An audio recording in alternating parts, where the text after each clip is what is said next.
Hey guys, we are going to be talking about the infamous Star Wars Death Troopers. Now, I don't know about you, but when I saw these guys, girls, and aliens in Rogue One, I was like in love with this outfit. I wanted to see more of these dudes. I wanted to see them in action. And yes, Rogue One did give us a little bit of a taste of that, but we just want more. And Obi-Wan, there's a little teaser in there as well, but I think we still have yet to see the story of the Death Trooper. Now, just to give you some context here about who they are, the Death Trooper is obviously an evolution of the standard stormtrooper.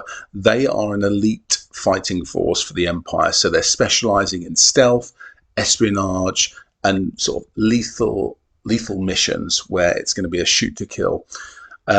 They only serve the Empire, and they serve high-ranking officials within the Galactic Empire. So Krennic was obviously a very big fan of Death Troopers. He liked to surround himself with that protection, and there are many officers and captains and high-level ranks that do the same.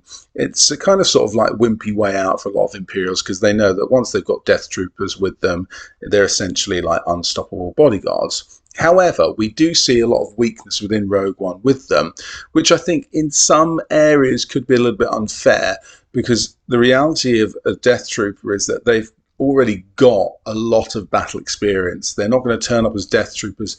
They're ranked to a Death Trooper from an existing unit, Stormtrooper, Bike Scout, or whoever it is within the battalions. They're going to move on to become a Death Trooper. So they're going to go through that battle training already. So they're obviously fighters out of the box. Now, their sort of tallness and intimidation comes from the fact that they've been hand selected. So we see that height of a Death Trooper is very intimidating. That is a deliberate factor. They're not going to want to choose people who are sort of small and sort of, are not above the eye line for these big sort of panoramic battles. They want Death Troopers to come from the back, and they want them to be sort of that last resort of, oh my God, it's the Death Troopers, we're finished, basically. And you see that in Rogue One again on the battlefield, where the Death Troopers are always coming in at a latter point of the battle, so it's almost like a sweep-up mechanism for anyone that's left. Now, they are an incredible shot, so their marksmanship is second to none. And in fact, their sort of expertise comes from that long-range assault. They are good at hand-to-hand, and they're deadly. However, their huge area of expertise is those long range shots. So we're talking about sniper shots, we're talking about those long range pick shots where they're just going to pick off particular rebels, particular people or troublemakers who are causing issues for the Empire.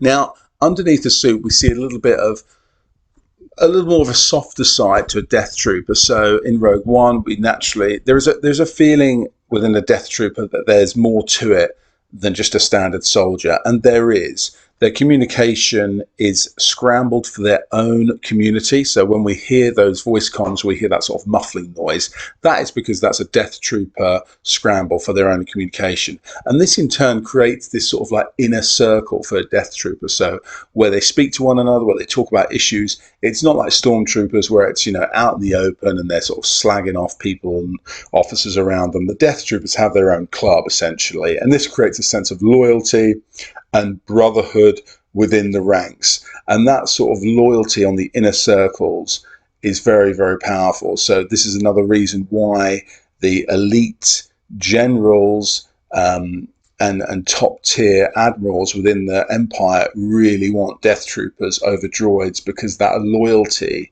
can get them to new heights, where something like a droid, it's going to be very unilateral in their decision making. They're going to fight to protect, and then that ends there. Death Troopers can go above and beyond. They can ask them for particular espionage or missions where perhaps a droid wouldn't understand. They can ask a Death Trooper for those softer skills, which are going to really help in infiltration. So they're an incredible unit. They look amazing. I mean, I think they're one of the best Star Wars outfits going, and we want to see more of them. I'm going to do some more videos around the detail and go a little bit deeper, but I just thought I'd give you a little bit of an overview there of who they are, and let's go further.